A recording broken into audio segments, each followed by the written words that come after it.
కూటమి ప్రభుత్వం అధికారంలోకి వచ్చిన 10 నెలల కాలంలో విచ్చలవిడిగా మద్యం, గంజాయి వంటి మత్తు పదార్థాలు దొరుకుతున్నాయని మండిపడ్డారు మాజీ డిప్యూటీ సీఎం అంజద్ భాషా. దీనికి తోడు టీడీపీ నేతల అండదండలతో పేకాట శిబిరాలు నడుస్తున్నాయన్నారు. ఈ 10 నెలల్లో కూటమి ప్రభుత్వం అభివృద్ధి చేసిందేమీ లేదన్నారు.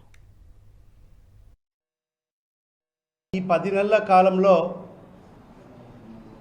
మరి ఈ ప్రభుత్వం చేసిన ఘనత ఏదంటే, ఈ 10 నెలల కాలంలో ఈ రాష్ట్ర వ్యాప్తంగా మద్యం అనేది ఏరులై పారుతుంది. మద్యం అనేది ఏరులై పారుతుంది. ప్రతి గ్రామానికి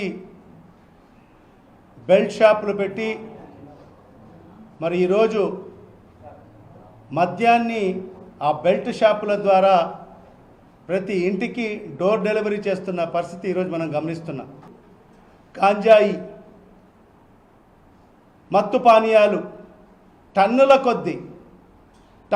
కొద్దీ ఈరోజు విద్యార్థుల చేత కూడా విక్రయిస్తున్న పరిస్థితి ఈరోజు మనం గమనిస్తున్నాం. ఎక్కడ చూసినా కూడా విపరీతంగా ఇష్టం వచ్చినట్టు గ్యాంబ్లింగ్ నిర్వాహకులు నిర్వహిస్తున్న పరిస్థితి ఈరోజు మనం ఈ రాష్ట్ర వ్యాప్తంగా కనిపిస్తుంది.